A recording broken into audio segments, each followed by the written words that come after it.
Har'aa odoon fuxaayira bira dhaabbadhu osuman firni eeguu osuman banee ilaaluu osuman muguu osuman taa'ee xiqqoo daqiiqaa lama rafee ka'ee firni banee ilaaluu fuxaayirri haala kanaan jedhee bilchaate madaamiin akkamii dhumatee bilchaatee ga'ee jennaan eeyyanii bilchaachuu keessa dabareeti jedhee bilchaate jedheeni. Akkasitti kinu har'aa gabuu oolchee qixaatii kiyyamoo galgala itti ka'ee kunuu nyaata isaanii waan meeqa hojjedhe qixaatiin huxuura irratti nyaata guggubee fixe. Mee namni akka kootaatanii nyaata guggubdanii sa'aatii huxuurri ga'utti waan dhiyeessitan dhabdanii kushiinaa keessa fiiddanii as fiiddanii waan qabdanii gadhiistan wallaaltammee anaa jedhaa isiniin jedha hordoftoota kiyya. Namoonni osuma raftan irribni isin keessaa dhumuu didee mugaa deemtan. Namoonni galgala sirruma irribni isin qabuu didee gizee bariitu sa'aatii hojiin ga'e irribni isin qabee isin rakkisu ana bichaadhamuu isin hunda bichaadhamee astaayitiif koomentii keessa nan barbaada. Dhugaa rakkoo guddaa keessan jira amma samoona kana jechuudha. Egaa shama harka fuunee kabajamtootaaf daawwattoota hordoftoota kiyyaa nageenyi koo kan jaalalaa fi kabajaa bakkaa fi lafa jirtan isiniif haa baay'atu.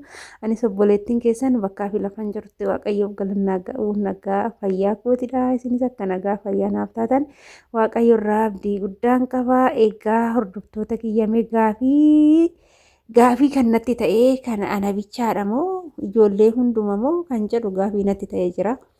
Dhugumatti galgala waa takka hir'ina hin qabu jechuudha.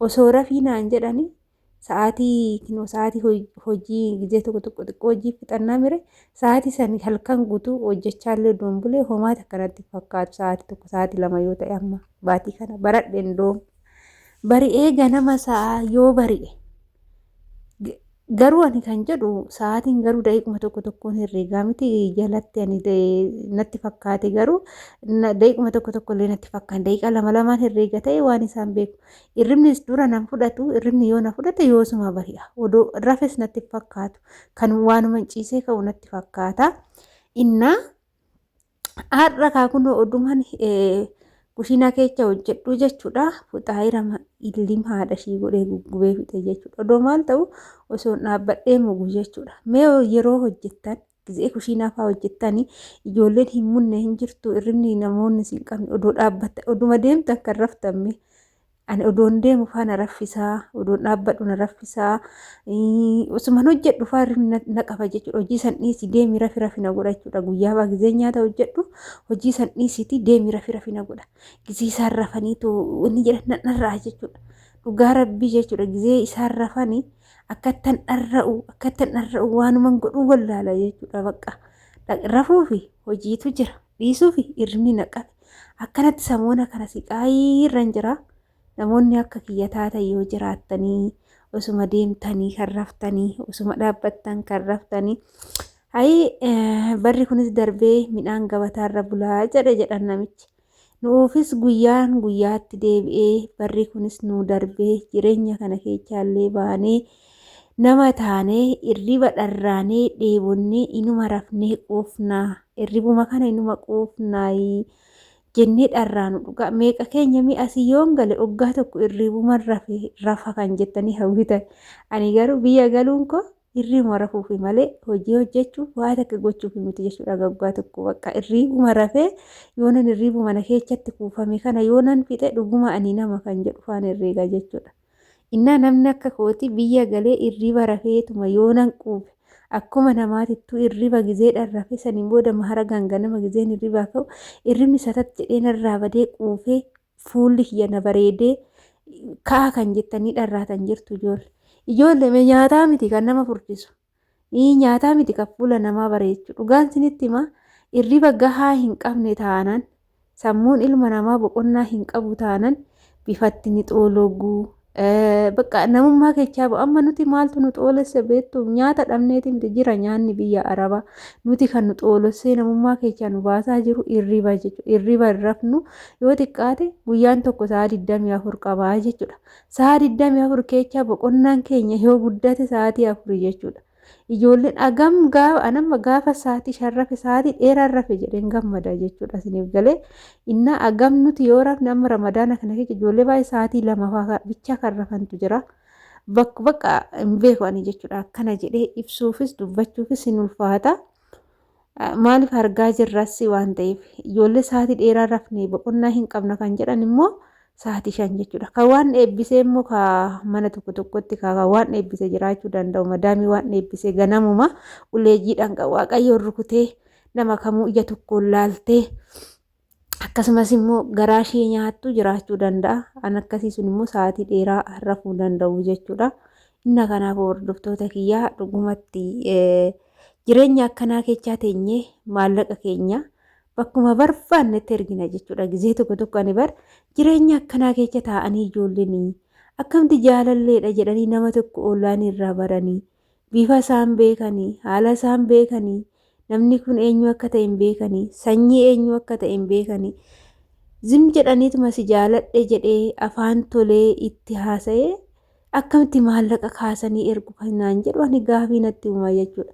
Yeroo ammaa maal barate dhiirri ammaa gara hundaanuu si argatee maal jedha siniif galee wanni jedha akkam jirta nagumaa jedheeti lubbuu siin jedha laal jalqabu yoo seen lubbuu jedha saniin booda xaba godhee qaba haga farkatti galfatutti itti jabaata gaafa harka isaa seente hin baatu jechuudha. Kanaaf shamarran keenya dhugumatti haala kanaan sammuun keenya nu dhiphachaa hojjechaa mee hojii isaanii yoo hojjechuu baanne agam rifanna agam dhiphanna hagam canna qabna jechuudha. Maallaqa argannu sanirra hojii isaaniitiif dhiphanna jechuudha.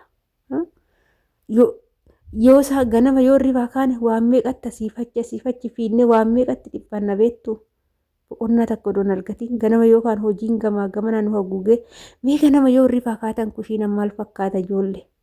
Garuu ani waaqayyoo galannaa ga'u kiyyaa ani cubbuun haasa'u manni kiyya ganama yoo ribaa ka'e kushiina nutsuudha jechuudha.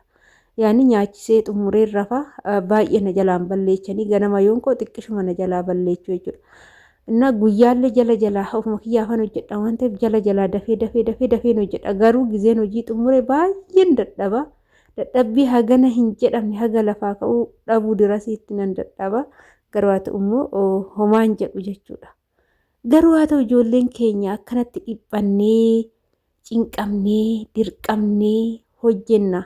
Gula ormaatitti maallaqa keenya sanillee cinqamnee dirqamnee nama tokkotti kennuu dhiisnee abbaan fedhe nu jibbu jechuudha.